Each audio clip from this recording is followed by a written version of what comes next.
नमस्कार, स्वागत है आपका। आप देख रहे हैं SBCN टाइम्स और आपके साथ मैं हूं वैशाली व्यास। आइए बुलेटिन में रुक करते हैं हेडलाइंस की ओर।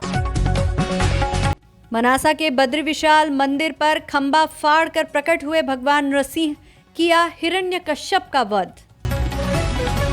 29 करोड़ के शिवना शुद्धिकरण में लापरवाही के आरोप।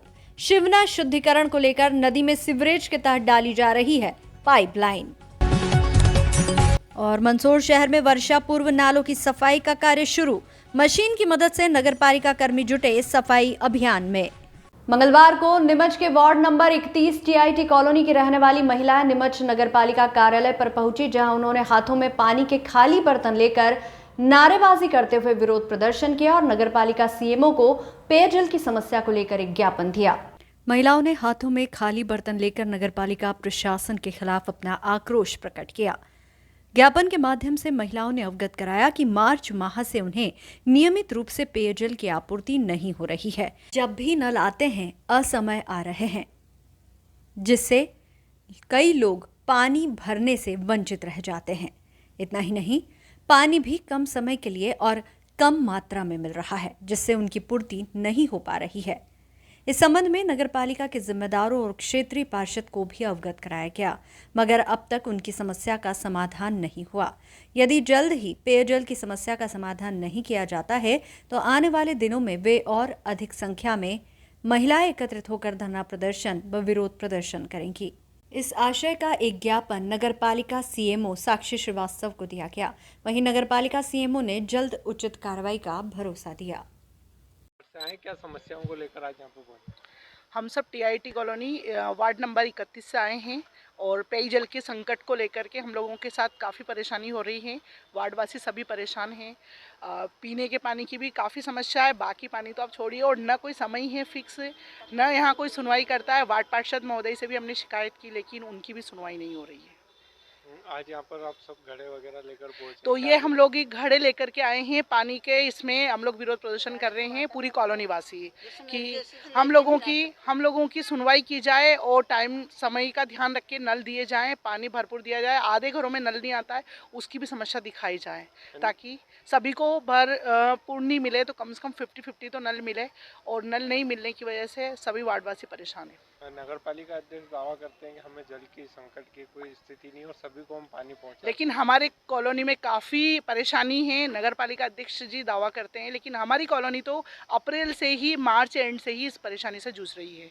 यदि और आपकी समस्याओं का निराकरण नहीं होता है तो आगे किस प्रकार विरोध करें? आगे सभी कॉलोनी वासी धरना प्रदर्शन करेंगे, क्योंकि आज तो सिर्फ आवेदन दिया है और इन सभी की मांग है। आज कम लेडीज आई है कि आज आवेदन देकर के इस बात को अगर नगर पालिका अध्यक्ष और जलकर विभाग महोदय तक हमारी बात पहुंचा दी जाए, और नहीं तो फिर सबको धरना प्रदर्शन करना पड़ेगा। पानी की समस्या सबसे बड़ी समस्या हम लोगों के साथ है। मेरा नाम मिसेस अपेक्षा शर्मा। संयुक्त विभाग पेंशनर संघ के सदस्य मंगलवार को कलेक्टर कार्यालय पहुंचे, जहां उन्होंने अपनी मांगों को लेकर प्रदेश के मुख्यमंत्री मोहन यादव के नाम कलेक्टर प्रतिनिधि डिप्टी कलेक्टर किरण अंजना को ज्ञापन दिया। ज्ञापन के माध्यम से संयुक्त विभाग पेंशनर संघ ने मांग की है कि सभी विभागों के पेंशनर की महंगाई राहत में वृद्धि की जाए। मध्य प्रदेश सरकार मध्य प्रदेश राज्य पुनर्गठन आयोग की धारा 49/6 की आड़ लेकर सभी पेंशनरों को महंगाई राहत नहीं दी जा रही है, उसे 1 जनवरी की जगह 1 जून से लागू किया जाए। ज्ञापन के माध्यम से संयुक्त विभाग पहुंच संघ ने बताया कि इस संबंध में कई बार शासन प्रशासन को सेवानिवृत्त कर्मचारी अधिकारी अवगत करा चुके हैं, मगर अब तक उनकी मांगों का निराकरण नहीं किया जा रहा है। कलेक्टर ऑफिस आए, ये हम लोग अभी मध्य प्रदेश सरकार बार मध्य प्रदेश पुनर्गठन आयोग 2000 की धारा 49/6 को आड़ में लेकर के और छत्तीसगढ़ सरकार से सहमति मांगती रहती है, और सहमति के मध्य प्रदेश सरकार लिखती है 1 जनवरी 2023 से, किंतु छत्तीसगढ़ सरकार के जो है उसको मतलब 6 महीने बाद का मतलब जो है ये सहमति देती है, और मध्य प्रदेश सरकार उस 6 महीने के बाद की वाली सहमति को मान करके हमारा ऑर्डर करती है। जबकि इस मध्य प्रदेश सरकार ये लिखती, मतलब छत्तीसगढ़ सरकार लिखती कि हमने निर्णय लिया है कि इस तारीख से दिया जाना है महंगाई राहत पेंशनों को। उस तारीख को नहीं देते, वो 6 महीने बाद जब छत्तीसगढ़ सरकार देती है उस तारीख से मतलब हमको दिया जाता है, जिस कारण हम 6 महीने का नुकसान हुआ। अभी फिर मतलब मध्य प्रदेश सरकार ने 1 जुलाई 2023 से मांगा था महंगाई राहत, किंतु छत्तीसगढ़ सरकार ने 1 मार्च 2024 से दिया, मतलब 8 महीने का हमारा नुकसान कर दिया, 4% का। 8 महीने का इसलिए बीच हम लोगों को 8 महीने का नुकसान हुआ। ऐसी स्थिति में बार बार 6 महीने और 8 महीने का और 6 महीने 8 महीने बाद हम लोगों को आर्डर निकालते हैं, इसमें हम लोगों को नुकसान होता है। इसको ध्यान में रखते हुए फिर हम लोगों ने जितने भी आर्डर थे उनके आर्डर को ध्यान में रखते हुए मध्य प्रदेश मतलब इंदौर खंडपीठ, इंदौर उच्च न्यायालय के उसमें हम लोगों ने याचिका दायर की।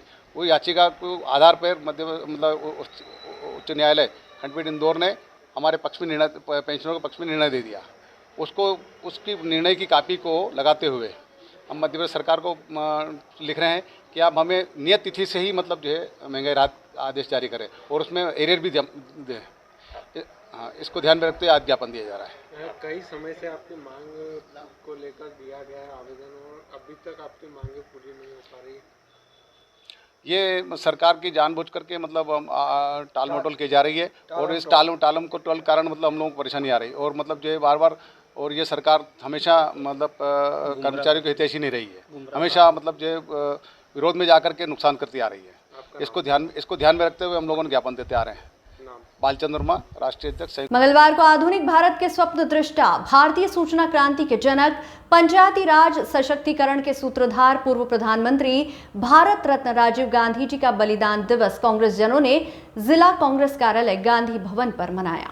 इस अवसर पर आयोजित श्रद्धांजलि कार्यक्रम में उपस्थित कांग्रेस जनों द्वारा स्वर्गीय राजीव गांधी के चित्र पर पुष्पांजलि अर्पित कर उन्हें याद किया गया। साथ ही वरिष्ठ कांग्रेस नेताओं द्वारा अपने संबोधन में राजीव गांधी के भारत को एक सुदृढ़ एवं सशक्त राष्ट्र बनाने में दिए योगदान का उल्लेख किया। इस अवसर पर पूर्व विधायक नंदकिशोर पटेल, जिला कांग्रेस अध्यक्ष अनिल चौरसिया, ब्लॉक अध्यक्ष राकेश अहिर, मोनू लोक्स, जिला संगठन मंत्री ब्रजेश मित्तल, संजीव पगारिया, महेश वीरवाल, हरीश दुआ, मुकेश पोरवाल, जिला सेवा दल अध्यक्ष रंजीत सिंह बबली तंवर, बलवंत पाटीदार आदि कांग्रेस जन उपस्थित रहे।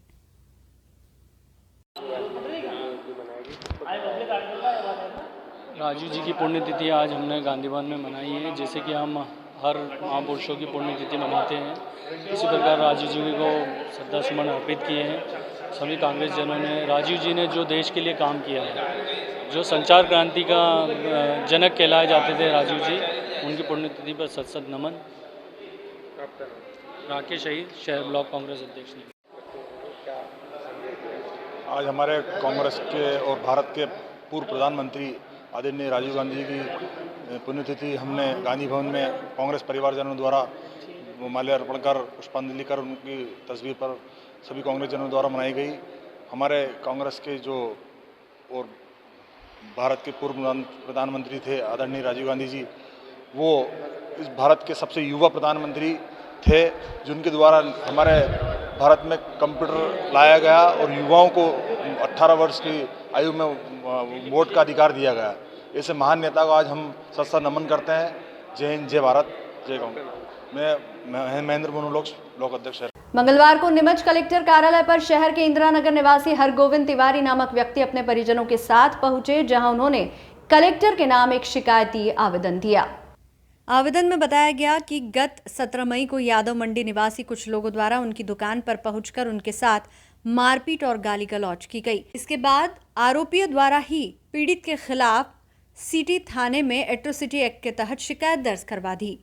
पीड़ित का कहना है कि उसके द्वारा थाने पर शिकायत दर्ज कराई गई, मगर उसकी शिकायत पर कोई सुनवाई नहीं की गई, जबकि आरोपियों की शिकायत पर पुलिस द्वारा अमल किया गया। पीड़ित ने बताया कि यादव मंडी निवासी गोपाल यादव नामक व्यक्ति ने अपने साथियों के साथ अचानक मेरी दुकान पर आकर मारपीट और गाली गलौज की। पीड़ित ने शिकायती आवेदन के माध्यम से आरोपियों के खिलाफ सख्त कार्रवाई करने की मांग की है। जी, आज ये आवेदन देने आए हैं कि 17 तारीख को सुबह 10-11 के बीच में मैं अपनी श्री राम स्टोन पंडित जी का स्टॉक पत्थर की दुकान पे बैठा हुआ था। गजराज और दिनेश पिता बहादुर सिंह यादव मंडी निवासी आए और 10-15 जनों को साथ में लाए और मेरे दिनेश ने हाथ पकड़ लिए और गजेंद्र यादव ने धारदार हथियार से मेरे ऊपर वार करा। तो 15-20 जनों ने मेरे को पकड़ के ने मारा। तो मैं फिर सिटी थाने गया तो उन्होंने मेरे को मेडिकल कराने के लिए भेजा। तो मेडिकल कराने गया मैं जिला अस्पताल, तो वहाँ से फ़ोन आता है कि इनको वापस लेके आओ और राजीनामा करना है। तो पुलिस विभाग ने मेरे साथ दबाव बनाया कि राजीनामा कर लो, नहीं तो ये आदमी ख़राब है और तुम्हें बंद कर देंगे। तो फिर मेरे पे एट्रोसिटी भी लगा दी उन्होंने और गजराज क्या है कि कमांडर में है, ये अपने बीएसएफ में है कमांडर। तो वो बोला कि मेरी पुलिस में बहुत चलती है और मैं आपको बंद करवा दूंगा, नहीं ये करवा दूंगा। और उनने मेरे साथ गजराज ने मारपीट करी। फिर पुलिस वालों ने मेरी रिपोर्ट भी नहीं ली और उनके ऊपर उनकी कायमी करवा दी मेरे ऊपर और एक्ट्रोसिटी लगवा दी मेरे ऊपर। उसके बाद में मैं 4 दिन हॉस्पिटल में एडमिट रहा। 19 तारीख को मेरे को छुट्टी मिली हॉस्पिटल से। तो ना तो अभी तक कोई पुलिस वाले मेरे बयान लेने आए हैं, ना मेरे कोई जानकारी ली उन्होंने। और मैंने तिवारी जी को फ़ोन लगाया तो वो बोलते हैं कि मेरे को बार बार फ़ोन लगाने की ज़रूरत नहीं है और तुम्हारा मैटर है, तुम निपटो। क्या आप इस बात को लेकर के उच्च अधिकारी या पुलिस प्रशासन के किसी बात जी, मैं कल एसपी साहब के पास गया था तो एसपी साहब मिले नहीं थे और वो अपने डिप्टी एसपी मिले थे। तो वो बोलते हैं कि इतनी सी चोट के लिए आप यहाँ 4-4 जने आए। तो मैंने कहा साहब 20 जने अगर मारेंगे एक जने को और गुंडागर्दी चलेगी तो फिर आम नागरिक कैसे जिएगा। मेरी कोई सुनवाई नहीं हुई। आवेदन लिया और मेरे को वहाँ से बोला कि आप जाओ, ठीक है, कार्रवाई हो जाएगी। किस बात को लेके आपकी विवाद हुआ? मेरा उससे कोई मतलब नहीं है। मैंने कभी उससे मतलब राम भी नहीं करता हूँ। मैं मेरी दुकान पे बैठा हुआ था, पेपर पढ़ रहा था और एक रवि नाम का लड़का आया तो हम दोनों आमने सामने बैठ के बात कर रहे थे। बस इतने में गजराज और दिनेश पिता बहादुर आए और दिनेश ने मेरे हाथ पकड़े और गजराज ने मेरे को मारना चालू करा। उसके साथ में गोपाल था, एक 4 मतलब 10-12 जने थे। क्या चाहते हैं? मैं चाहता हूँ कि साहब मैं निर्दोष हूँ तो मेरे को न्याय मिले। और एक्ट्रोसिटी लगी तो किस कारण लगी, जब मैंने उनको जाति सूचक शब्द नहीं किए, ना गाली बकी, जब मैं उनसे राम नहीं करता हूँ तो फिर मुझे क्यों मारा उन्होंने। तो मुझे न्याय चाहिए इस बात का। साहब के कलेक्टर साहब से निवेदन यही है कि मेरे को न्याय दिलाए। आपका मैं यहाँ इंदिरा नगर रहता हूँ। क्या नाम है? हरगोविंद तिवारी। नरसिंह जयंती पर मंगलवार शाम 6 बजे से गांधी चौक स्थित नगर नायक बद्र विशाल मंदिर पर नरसिंह प्राकट्य उत्सव देखने के लिए हजारों की संख्या में भक्तों की भीड़ उमड़ी। गोधूली बेला में भगवान नरसिंह ने खंभा फाड़ प्रकट होकर हिरण्यकश्यप का वध किया। वध करते ही परिसर भगवान नरसिंह के जयकारों से गूंज उठा। भगवान नरसिंह की इस अनूठी लीला के मंचन को देखने के लिए नगर सहित अंचल से श्रद्धालु पहुंचे। पंडित शुभम उपाध्याय द्वारा मंत्रोच्चार कर नरसिंह पात्र में भगवान के अंश का प्रवेश करवाया। उसके बाद हिरण्यकश्यप ने खंभ का भेदन किया। भक्तों ने भगवान नरसिंह को कंधों पर उठाकर मंदिर में प्रवेश करवाया। भगवान नरसिंह का आक्रोशित रूप मंदिर की सीढ़ियों से नीचे उतर जाता है तो वह साल अनिष्टकारी माना जाता है। पुनः भगवान की आक्रोशित आत्मा को शांत किया जाता है। नगर में ये परंपरा कई बरसों से चली आ रही है। इसको देखने के लिए हजारों की संख्या में भक्त आते हैं। आयोजन के अंत में भगवान नरसिंह की आरती की गई। मंदिर पर हजारों की संख्या में श्रद्धालु पहुंचे व आशीर्वाद दर्शन लाभ लेकर प्रसादी ग्रहण की। सुरक्षा की व्यवस्था को लेकर पुलिस प्रशासन मुस्तैद रहा। परंपरा है क्या, कुछ रही परंपरा और क्या व्यवस्था है आज के लिए? यही मनासा की खूबसूरती भी है और यही मनासा की खासियत भी है। कुछ त्यौहार जो यहाँ की अपनी एक विशेषता लेके आज भी जीवित है, जो परंपराएं यहाँ जीवित है, उनमें से एक नरसिंह चतुर्दशी है। और कहीं ना कहीं इसके लिए मैं हमारे पूरे मनासा नगर के सारे समाजों को और हमारे युवाओं को धन्यवाद देता हूँ कि इस परंपरा को उनने पूरी तरह से जीवित रखा है। और जहाँ तक मैं मानता हूँ कि इस तरह की विशिष्ट परंपरा ये मनासा का ही सौभाग्य है कि बद्रीनारायण मंदिर जो कि हमारे नगर नायक है, उन नगर नायक के चरणों में आज पूरा नगर एकत्रित होता है। और नरसिंह लीला का अद्भुत मंचन, क्योंकि ऐसा महसूस होता है कि जो लोग उनका रोल करते हैं, उनका जो पात्र अदा करते हैं, कहीं ना कहीं उनमें भी उनका अंश आ जाता है। और वही अंश आज नगरवासियों को आशीर्वाद देने के लिए पधारता है। और कहीं ना कहीं बुराई पे अच्छाई की जीत, एक और मैसेज, एक और संदेश समाज के लिए भी है। और मनासा की अद्भुत परंपरा जो कि निर्वहन करने में लगातार पीढ़ियों से जिसका निर्वहन जारी है, निश्चित रूप से मनासा के सभी समाजों को, हर एक व्यक्ति को जो इस व्यवस्था में अपना सहयोग करता है, मैं उसको हृदय से धन्यवाद देता हूँ। और पूरे नगर की जनता प्रभु नरसिंह जी का जो आशीर्वाद लेने के लिए यहाँ पधारती है, पूरा हमारा गांधी चौक जो खचाखच भरा होता है। निश्चित रूप से ये अद्भुत मनासा की अद्भुत परंपराएं ये जीवित है और हमेशा जीवित रहेगी। पहले मनासा नगर के सभी नगरवासियों को नरसिंह चतुर्दशी की शुभकामनाएं देता हूं। यहाँ नगर नायक बद्री विशाल का मंदिर है, जहाँ सालों पहले से, लगभग मेरी उम्र जो 65 साल करीब है, मैं 65 साल से इस क्रम को देखते हुए आ रहा हूँ। निश्चित रूप से यह परंपरा का निर्वहन आने वाली पीढ़ी भी कर रही है। इस नरसिंह चतुर्दशी का त्यौहार बड़े धूमधाम के साथ इस नगर नायक मंदिर पर प्रतिवर्ष होता है और प्रतिवर्ष इसको देखने वालों की संख्या निरंतर वृद्धि होती है। यह त्यौहार के रूप में हम सब मनाते हैं। इसको हर्षोल्लास के साथ मनाने के साथ साथ यहाँ पर प्रसाद वितरण का कार्यक्रम भी होता है और लोगों की इस कार्यक्रम को देखने में निश्चित रूप से रुचि बढ़ती जा रही है। मैं आप सभी को ये आज की इस पर्व की शुभकामनाएं देता हूँ और नगर नायक बद्रीनाथ मंदिर से भगवान से प्रार्थना करता हूँ कि वह आपके जीवन में समृद्धि लाए, खुशहाली लाए। बहुत बहुत धन्यवाद। और ये भव्य रूप हो रहा है। मनासा के नगर के अंदर बहुत अच्छा कार्यक्रम होता है 14 के दिन, 13 और 14 है आज। 14 के दिन ये नरसिंह जयंती मनाई जाती है और बाहर से भी बहुत लोग आते हैं, भिलवाड़ा, बम्बई, दिल्ली से, और बहुत अच्छा कार्यक्रम होता है। पूरी नगर की जनता यहाँ उत्साह का वर्धन करती है हमारा, और भगवान प्रकट होते हैं और नरसिंह जी की आरती होती है और प्रसाद वितरण होता है द्वारकाधीश मंदिर में और बद्रीशाल मंदिर में। 29 करोड़ के शिवना शुद्धिकरण में लापरवाही के आरोप लग रहे हैं। शिवना शुद्धिकरण को लेकर नदी में सीवरेज के तहत पाइपलाइन डाली जा रही है।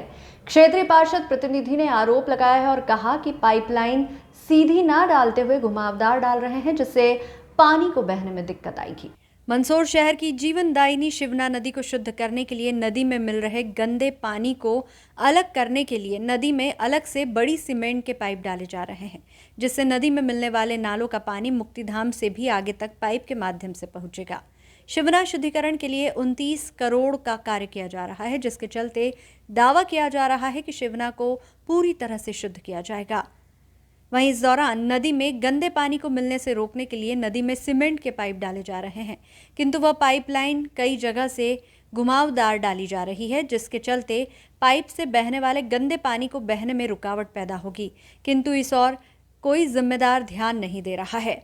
वार्ड नंबर 26 के पार्षद प्रतिनिधि ने आरोप लगाया है कि करोड़ों का कार्य चल रहा है, किंतु इस कार्य को देखने वाला कोई जिम्मेदार विभाग के अधिकारी मौजूद नहीं है।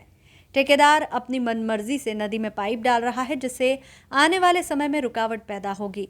तो वहीं अभी तक ये कार्य पूर्ण हो जाना था, किंतु मुक्तिधाम स्थित नवीन ब्रिज बनने व रेलवे का एक और नया ब्रिज बनने के कारण पानी को रोक दिया था, जिससे शिवना नदी में पानी भरा होने से कार्य देरी से शुरू हुआ है। किंतु अभी भी ठेकेदार को समय पर भुगतान नहीं होने से पाइपलाइन डालने के कार्य की चाल थोड़ी धीरे चल रही है। SBCN टाइम्स के लिए मंदसौर से संवाददाता सचिन जैन की रिपोर्ट। प्रोजेक्ट को लेकर कितनी राशि आएगी और किस प्रकार से कार्य चल रहा है? और अभी काम चल रहा है, बीच में क्या ब्रिज का काम चल रहा है, रेलवे और अपने ब्रिज का दोनों का काम चल रहा है। पानी रोक दिया था, इसकी वजह से उसको भी काफ़ी टाइम से प्रॉब्लम आ रही थी काम करने में। अभी लगभग करीब 1500 मीटर पाइपलाइन डाला है और उसका पेमेंट का भी इशू आ रहा है। अभी PIE से मेरी बात हुई तो उसको काफ़ी टाइम से पेमेंट नहीं हो रहा, इससे भी थोड़ी सी उसको प्रॉब्लम आ रही है काम करने में। नहीं, जहाँ टर्न दे रहे हैं वहाँ पे चेंबर दे रहे हैं और वैसे प्रॉब्लम नहीं आएगी। कितना का प्रोजेक्ट है ये? 28 करोड़ का प्रोजेक्ट है। ये संभावना है करने की उसकी। ये पानी ब्रिज की वजह से का जो काम कर रहे हैं पानी रोक रखा है, इसकी वजह से थोड़ी सी प्रॉब्लम आ रही है उनको, लेकिन अभी तक कंप्लीट कर देता है। और दूसरा इशू आ रहा है पेमेंट का। पेमेंट हो जाएगा तो वो जल्दी काम कर देगा। वो हो गया है, देखने में आया काफ़ी देर से चालू हुआ है, क्या चला? नहीं, ये इन्होंने काम स्टार्ट किया है यहाँ से छोटी पुलिया के आगे से, तो ये धीरे धीरे आगे डालते जा रहे हैं, लेकिन पानी का इतना अधिक भराव है कि इसकी वजह से ये काम भी नहीं कर पा रहे। दूसरा क्या है कि जगह जगह इस टाइप के होटलें बने हुए हैं पुराने ज़माने के। एक गवर्नर स्टेट का लगा हुआ कि यहाँ किसी प्रकार की कोई मच्छी या कोई शिकार का प्रतिबंध है, इस तरह का शिलालेख उनका लगा हुआ है। कुछ लोगों ने आके कह दिया कि सती माता है और उसको देखते उसको हटाया नहीं, तो उसकी वजह से सीवर लाइन टेढ़ी मेढ़ी जा रही। अगर टेढ़ी मेढ़ी अगर लाइन डल रही तो इंजीनियर क्या कर रहे हैं, अधिकारी कर्मचारी क्या कर रहे हैं, मौके पे आके इनको देखना चाहिए। अभी अपने पास हाथ में समय है, अगर मान लो ऐसी कोई बात है तो उसको शिलालेख को ऊपर करके न उसको वापस स्थापित किया जा सकता है। लाइन तो कम से कम सीधी डले, लेकिन आप वहाँ से देखिए कि सांप जिस तरह से लहराता है उस तरह से ये लाइन लहरा रही है, लेकिन कोई भी संबंधित अधिकारी कर्मचारी जनप्रतिनिधि इसको और ध्यान नहीं दे रहा। और जो करोड़ों रुपये मंदसौर को शिवना शुद्धिकरण के लिए मिले हैं उस पर सरासर पानी फिर रहा है, और अब बाद में अपन हाथ मलते रह जाएंगे ना, कुछ भी नहीं होगा, ठेकेदार काम करके चला जाएगा। शहर के बड़े बड़े नालों में लगे जाम को खोलने के लिए हुडको द्वारा CSR मद से मंदसौर नगरपालिका को करीबन 80 लाख की एक मशीन मिली है, जिससे नाले के जाम को प्रेशर से खोलकर सारा कचरा एक जगह एकत्रित हो जाएगा। मंदसौर नगरपालिका क्षेत्र में बारिश से पूर्व जहां खुले नालों की साफ सफाई का कार्य नगरपालिका द्वारा पोकलेन मशीन सहित सफाई कर्मचारियों की मदद से किया जा रहा है, वहीं शहर के ऐसे नाले जो सड़क मार्ग के पास से गुजर रहे हैं, जो पूरी तरह पैक है, उनकी सफाई के लिए हुडको द्वारा CSR के मदद से नगरपालिका को करीब 80 लाख की एक मशीन प्रदान की है, जो शहर के ऐसे नाले जो पूरी तरह से बंद है उनको पाइप डालकर मशीन के प्रेशर से सारा कचरा नाले के अंतिम छोर तक पहुंचा देगा, जहां से नगरपालिका कर्मचारियों द्वारा सारा कचरा बाहर निकाला जाएगा। आज शहर के वार्ड नंबर 16 बालागंज में ऐसे ही एक पूरी तरह से पैक नाले की सफाई के लिए ये मशीन चलाई गई, जिसके बाद नाले में जमा सारा कचरा नाले के अंतिम छोर पर जाकर जमा हो जाएगा। आपको बता दें कि प्रतिवर्ष शहर में बारिश के दिनों में ऐसे ही नाले जाम होने की वजह से जगह जगह जल भराव की स्थिति निर्मित हो जाती है। नगरपालिका द्वारा शहर के सभी नालों की सफाई करवाई जा रही है ताकि बारिश के दिनों में जल भराव की स्थिति निर्मित ना हो। और बारिश के दौरान देखने वाली बात यह रहेगी कि ये मशीन नगरपालिका के लिए कितनी मददगार साबित होती है, या फिर से बारिश के दिनों में जगह जगह जल भराव की समस्या से आम जन को जूझना पड़ेगा। SBCN टाइम्स के लिए मंदसौर से संवाददाता सचिन जैन की रिपोर्ट। मशीन के माध्यम से नगर का जो जितना भी नाला है, जो लंबे समय से जो सफाई की दरकार थी, उस सफाई की दरकार को, चूँकि नाले सब तरह से पैक थे और उनको देखते हुए जब नगरपालिका परिषद के निर्णय के अनुसार जब जेटिंग मशीन मंदसौर में आई है, तो उसका लाभ लेते हुए बारिश से पूर्व सभी बड़े बड़े नालों के अंदर इस जेटिंग मशीन के माध्यम से प्रेशर देकर और नाले की सफाई की जा रही है, ताकि आने वाला जो बारिश का समय है वो पानी निकलने में जो सहजता हो पाए, सरलता हो पाए। इसलिए मशीन के माध्यम से आज वार्ड नंबर 16 के अंदर ये मशीन आई और सभी नालों में प्रेशर के माध्यम से पानी निकालने का काम किया जा रहा है। शहर में चलने वाले लोडिंग वाहन व पानी की कैन सप्लाई करने वाले मजदूरों की लापरवाही देखने को मिल रही है। वाहन के पायदान पर जान जोखिम में डालकर खड़े रहते हैं, जिससे कभी भी कोई हादसा होने की आशंका बनी रहती है। मंदसौर शहर में चलने वाले लोडिंग वाहन व रोजाना दुकान, ऑफिस, घरों में पीने के पानी की केन सप्लाई करने वाले वाहन पर अक्सर देखने में आता है कि इसके पीछे मजदूर पायदान पर लटके हुए रहते हैं, जिसके चलते कभी भी कोई घटना घट सकती है। शहर में ये नज़ारा रोजाना देखने को मिल जाएगा, जिसमें लोडिंग वाहनों सहित अन्य वाहनों में मजदूर वाहन के पीछे पायदान पर लटके हुए देखे जा सकते हैं, जिसकी वजह से कभी भी कोई घटना होने की संभावना बनी रहती है। आपको बता दें कि वर्तमान में गर्मी में शहर में सबसे अधिक लोडिंग वाहन पानी की केन सप्लाई करने वालों के देखे जा सकते हैं, जिसके पीछे एक दो लड़के जो मजदूर रहते हैं वे वाहन के पायदान पर खड़े रहते हैं, जिससे कभी भी कोई हादसा हो सकता है। SBCN टाइम्स के लिए मंदसौर से संवाददाता सचिन जैन की रिपोर्ट। पानी की केन सप्लाई करने वाला रहता है। हाँ, ये बात सही है कि मंदसौर शहर में काफ़ी पानी के सप्लायर हैं और वो गाड़ियों में भर के ले जाते हैं पानी की केनें, और उस पर पीछे बच्चे, उनके मज़दूर लोग जो काम करते हैं वो लटकते रहते हैं। इससे दुर्घटना की आशंका बनी हुई रहती है। पूर्व में भी 1-2 बार घटना घट चुकी है, जो जांच का विषय है। और अभी सभी को पानी की ज़रूरत रहती है, तो जो भी सप्लायर है उनसे निवेदन है कि वो ऐसे मज़दूरों को हिदायत दे कि वो अंदर बैठ के काम करे, ऐसे लटके नहीं है, क्योंकि जान माल की सुरक्षा की जिम्मेदारी आप और हम सबकी है। तो इसे ऐसे विषय पर, ऐसे गंभीर विषय पर अपने सभी को सोचना पड़ेगा। शहर की कृषि उपज मंडी हमेशा किसी न किसी कारण से सुर्खियों में रहती है। ताज़ा मामला है जिसमें व्यापारियों द्वारा मंडी में लहसुन की नीलामी रोक दी गई, जिसके चलते नाराज किसानों ने पहले तो मंडी के बाहर सड़क पर विरोध प्रदर्शन किया, बाद में मंडी कार्यालय का घेराव किया। मंदसौर जिला मुख्यालय की मंडी आए दिन अव्यवस्थाओं के चलते सुर्खियों में रहती है, तो फिर जिले की बाकी मंडियों के क्या हाल हो रहे होंगे। बुधवार को मंदसौर कृषि उपज मंडी के व्यापारियों द्वारा अचानक ही लहसुन की नीलामी रोक दी, जिससे नाराज किसान पहले तो सड़क पर उतर गए, बाद में पुलिस की समझाइश के बाद मंडी कार्यालय पहुंचकर अपना विरोध प्रदर्शन किया। आपको बता दें कि मंडी व्यापारियों द्वारा मंडी परिसर में असामाजिक तत्व के खिलाफ मंडी सचिव को कई बार मौखिक रूप से अवगत करवाया गया, परंतु मंडी में असामाजिक तत्वों पर कोई कार्रवाई नहीं की, जिसके चलते बुधवार को मंडी व्यापारियों ने चलती मंडी में अचानक नीलामी रोककर एक ज्ञापन मंडी सचिव के नाम दिया। अचानक रुकी नीलामी की वजह से अपनी उपज लेकर पहले से मंडी में मौजूद किसानों ने इसका विरोध करते हुए मंडी के बाहर सड़क पर जमकर विरोध प्रदर्शन किया। पुलिस की समझाइश के बाद किसान मंडी कार्यालय आए, जहां पर किसानों ने विरोध प्रदर्शन करते हुए अपनी बात अधिकारियों के सामने रखी, जिसके बाद अधिकारियों की समझाइश के बाद किसान माने व मामला शांत हुआ। किसानों का विरोध करने का एक कारण ये भी है कि किसान मंडी में उपज बेचने के लिए 2-3 दिन तक मंडी के बाहर लाइन में अपने वाहन लेकर खड़े रहते हैं, जिसके बाद मंडी में उन्हें प्रवेश दिया जाता है। वहां भी 1-2 दिन में नंबर आता है, जिसके चलते किसान काफी परेशान हो जाता है और ऊपर से गुरुवार से मंडी में अवकाश अलग है। एसबीसीएन टाइम्स के लिए मंदसौर से संवाददाता सचिन जैन की रिपोर्ट। आज मध्य प्रदेश के अंदर, ये भारत के अंदर ऐसा तानाशाही चल रहा है कि किसान लोग परेशान है। आज किसान लोग परेशान है। आज पूरे भारत को अन्नदाता है किसान, तो व्यापारियों और मंडी के अधिकारी के द्वारा क्या मालूम क्या तानाशाही चल रही। हम 3 घंटे से इंतजार कर रहे हैं कि हमारी मंडी चालू हो, हमारे किसान को अच्छा भाव मिले, हम समय से आए और समय से हमारा बाल बच्चे को संभाले, हमारे घर बार। हम 5-5 दिन से रोड पे पड़े हैं गर्मी में, और पानी भी नहीं पीने का, हर तरह की परेशानी। सुनो यार, हर तरह की परेशानियाँ हैं। हमने रात में मच्छर भी काट रहे हैं, परेशान है, मंडी बंद रखी रहा। तो हमारे जो कल मंगलवार का जो भाव मिला है वही भाव हमको आज भी मिले। आज भले ये चला है तो अच्छी बात है, नहीं चला तो कल अवकाश न रखे। और हम सारे लोग हैं, किसान है, कम से कम 1000 लोग हैं यहाँ पर। हमें 4 दिन हुई या 5 दिन हुई, किसने 4 दिन का पड़ा, कोई 5 दिन का पड़ा। 2-2 रात तो हमको रोड पे हो गई, रोड की लाइन पर 2-2 रात तो रोड पे हो गई। तीसरी रात में हम अंदर आए, और अंदर आने के बाद में भी हमारे आज माल पड़े हैं। बड़ी मुश्किल से हम अंदर आए, माल हमने साफ सफाई करवाया। हम इंतजार कर रहे कि हमारा व्यापारी भाई आएगा, हमारा माल खरीदेगा, न हमारे को जाएंगे हम किसान लोग। हमारे अब बारिश आने वाली, 1 महीने बाद बारिश हो जाएगी, हम कैसे हमारी काश्तकारी कैसे चलाएंगे। नागपुरड़िया मांगीलाल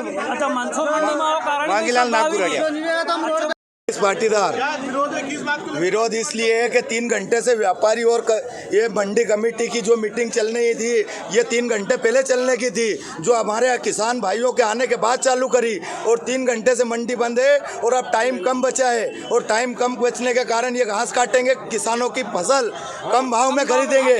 और हमारा किसानों का सबका ये निर्णय है कि कल मंडी शांतिपूर्वक चलाई जाए और अवकाश न रखा जाए।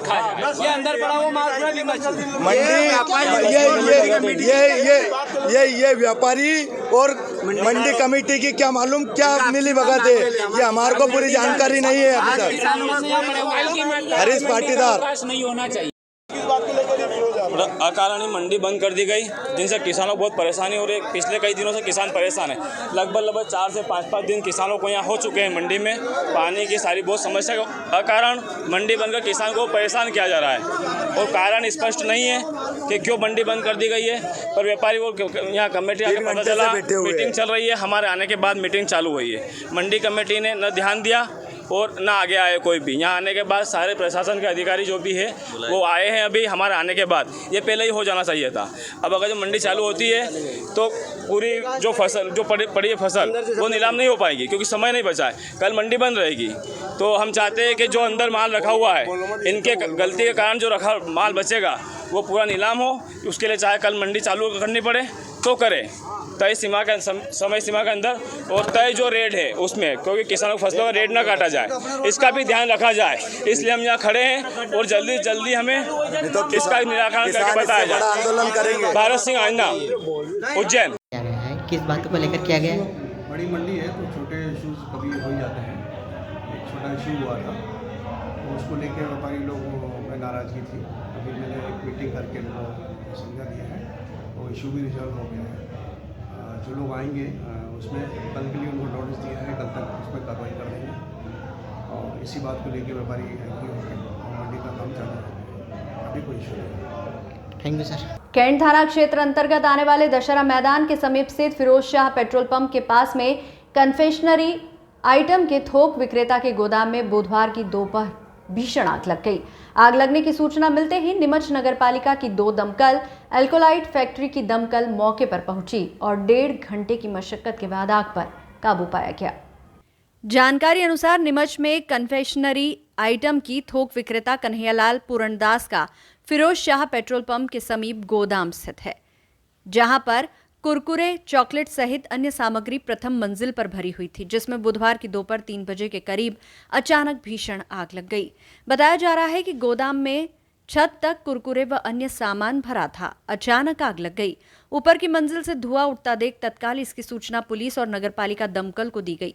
सूचना मिलते ही नीमच कैंट थाना प्रभारी सौरभ शर्मा, नगरपालिका की 2 दमकल और अल्कलाइट फैक्ट्री की दमकल, धानुका फैक्ट्री का टैंकर भी मौके पर पहुंचा और 1.5 घंटे की मशक्कत के बाद भी आग पर काबू पाया गया। गोदाम में आग लगने से बड़ी घटना होते होते टली। गोदाम के समीप फिरोज शाह पेट्रोल पंप स्थित है, जिसके चलते बड़ा हादसा भी हो सकता था। फिलहाल आग पर काबू पा लिया गया है। आग लगने से व्यापारी को कितना नुकसान हुआ है, इसका आकलन अभी तक नहीं लगाया गया है। इस बुलेटिन में फिलहाल इतना ही। लगातार न्यूज अपडेट्स के लिए देखते रहिए SBCN टाइम। नमस्कार।